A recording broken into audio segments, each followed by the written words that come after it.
आज हम बात करेंगे पाथेर पांचाली की। एक ऐसी फिल्म जिसकी वर्ल्ड सिनेमा में एक खास जगह है। ये कहना गलत नहीं होगा कि हिंदुस्तान की वो पहली फिल्म जिसे दुनिया भर में सराहा गया।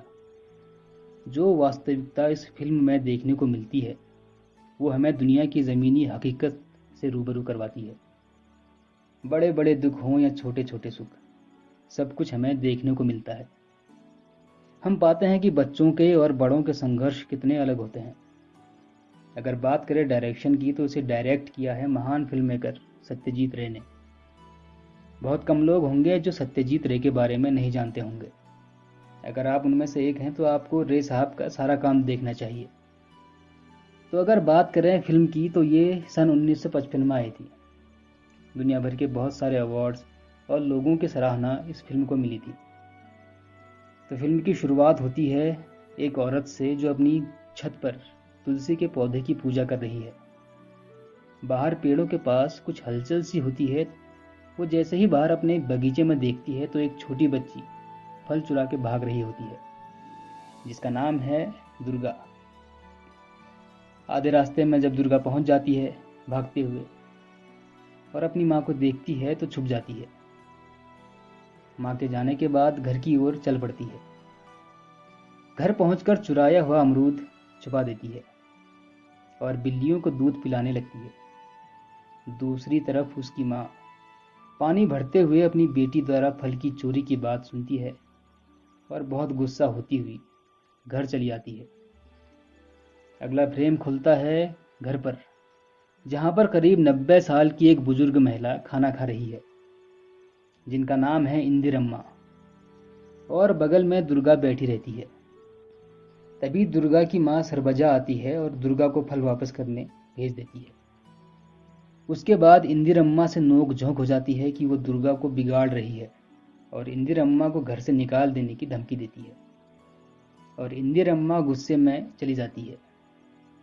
कहानी कुछ आगे बढ़ती है जहाँ दुर्गा के पिता हरिहर, जो बाहर काम करते हैं और घर कभी कभार आते हैं, टहल रहे हैं और गांव की कुछ औरतें दुर्गा की माँ के आसपास बैठी हैं क्योंकि सरबजा पेट से होती है और बच्चे का जन्म होने वाला है। आखिरकार एक बेटे का जन्म होता है जिसका नाम अपू पड़ता है। इंदिरम्मा भी ये सुनकर वापस आ जाती है। कहानी समय में कुछ और आगे बढ़ती है। अपू अब करीब 8 साल का हो चुका है और दुर्गा 12 साल की।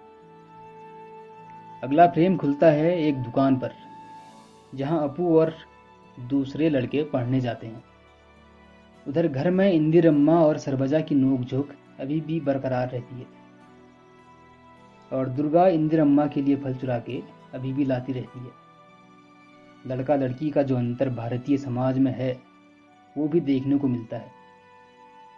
परिवार की आर्थिक हालत बहुत अच्छी नहीं है। इस बारे में फिर पति पत्नी के बीच बात होती है।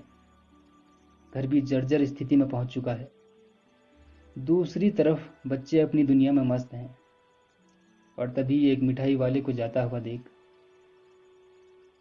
दोनों बहुत खुश हो जाते हैं। जब मिठाई वाला पास आता है और मिठाई के लिए पूछता है तो पैसे ना होने के कारण दुर्गा अपू को पिताजी से पैसे मांगने के लिए भेजती है, लेकिन पैसे नहीं मिलते हैं और मिठाई वाला चला जाता है। दोनों उसके पीछे पीछे चले जाते हैं। यहाँ पर तालाब वाला दृश्य बहुत ही सुंदर दिखाई पड़ता है। मिठाई वाला दूसरे घर में पहुंचता है। दुर्गा की सहेली और कुछ बच्चे भी वहां रहते हैं। ये बच्चे थोड़ा संपन्न घर से आते हैं जिनके माँ बाप मिठाई खरीद कर दे सकते हैं और इनके पास खिलौने भी बहुत सारे हैं। दुर्गा और अपू को भी खेलने के लिए अंदर बुलाते हैं और खेलने के बहाने दोनों मिठाई भी खा लेते हैं। उसके बाद घर का दृश्य दिखाई देता है जहां अपू और उसके पापा लिख रहे हैं। दुर्गा की माँ उसके बाल बना रही है। इंदिरम्मा सुई में धागा डाल रही है और बैकग्राउंड में ट्रेन की आवाज़ सुनाई पड़ती है। उसके बाद अगला दृश्य खुलता है जहां पर दुर्गा की सहेली की माँ आती है, जहां अपू और दुर्गा पहली बार खेलने गए थे। आते ही वो बोलते हैं कि हार चोरी हुआ है और दुर्गा ने चुराया है। लेकिन दुर्गा चोरी ना करने की बात बोलती है।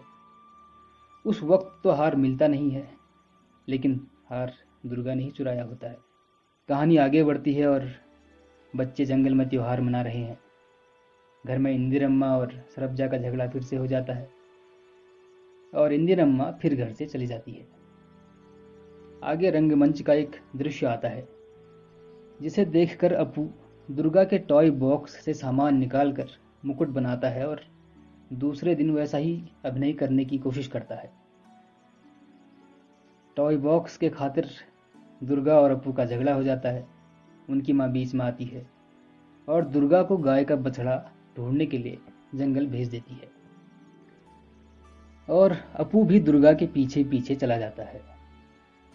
इंदिरम्मा ये कहते हुए वापस आ जाती हैं कि जीवन के अंतिम दिन पुराने घर में ही बिताऊंगी। लेकिन दुर्गा की माँ अभी तक रूठी हुई रहती है और इंदिरम्मा से अच्छे से बात नहीं करती है। ये देखकर इंदिरम्मा फिर से चली जाती है। उधर दुर्गा और अपू की जो खोज है गाय को लेकर वो चलती रहती है और गाय को खोजते खोजते वो काफी दूर तक चले जाते हैं और वहां वो पहली बार ट्रेन देखते हैं। दोनों गाते गाते और मस्ती करते हुए गाय को घर ला रहे होते हैं तो उनकी नज़र इंदिरम्मा पर पड़ती है जो पेड़ के नीचे मरी हुई मिलती है। दोनों बच्चे डर जाते हैं और घर की ओर भागते हैं। दूसरे दिन इंदिरम्मा का अंतिम संस्कार किया जाता है। उसके बाद हरिहर काम के लिए घर से चले जाते हैं। कुछ दिनों बाद हरिहर की चिट्ठी आती है कि घर जल्दी ही वापस आऊंगा। और ऐसे ही दिन बीतते जाते हैं। ना ही पैसे आते हैं और ना ही हरिहर। घर की स्थिति और खराब होने लगती है। सरब्जा अकेली पड़ जाती है। घर के बर्तन बेचने पड़ जाते हैं। कुछ दिन और बीत जाते हैं। हरिहर घर वापस नहीं आता। घर की दिक्कतें बढ़ती जाती हैं। तभी हरिहर की एक चिट्ठी आती है कि रोजगार मिल गया है और जल्दी ही घर आऊंगा। चिट्ठी पढ़कर सरबजा के चेहरे पर मुस्कुराहट आती है और आसमान में बादल घिरने लगते हैं। बारिश होने लगती है। दुर्गा और अपू बाहर चले जाते हैं बारिश में भीगने।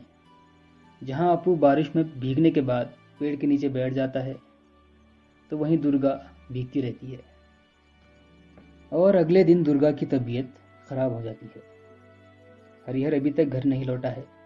घर में पैसे की काफ़ी तंगी हो जाती है जिस वजह से दुर्गा की तबीयत बहुत ज़्यादा बिगड़ जाती है। रात भर दुर्गा की माँ उसके बगल में बैठी रहती है और तभी दुर्गा की मौत हो जाती है। दुर्गा की मौत के कुछ दिनों बाद हरिहर घर आता है। तूफान से घर उजड़ा हुआ सा पाता है। दुर्गा की मौत के बारे में पता चलता है तो अपने आप को संभाल नहीं पाता और दोनों पति पत्नी रोते हुए बिखर से जाते हैं। अपू को कुछ समझ में नहीं आता कि जिसके साथ इतना बचपन बिताया वो अब इस दुनिया में नहीं रही। और कुछ दिन बाद अपू और उसके माँ बाप ये घर छोड़कर बनारस रहने के लिए जाने की तैयारी करने लगते हैं। तभी घर की सफाई में अपू को वो हार मिलता है जो दुर्गा ने चुराया हुआ होता है। वो हार को तालाब में फेंक देता है और तीनों बनारस की ओर निकल पड़ते हैं और यहीं पर ये फिल्म खत्म हो जाती है। ये अपू ट्रायलॉजी की पहली फिल्म थी और सभी को ये फिल्म ज़रूर देखनी चाहिए। अब विदा लेता हूँ। अगली वीडियो में फिर से मुलाकात होगी। वीडियो पसंद आया तो सब्सक्राइब कीजिए, शेयर कीजिए। तब तक के लिए अलविदा।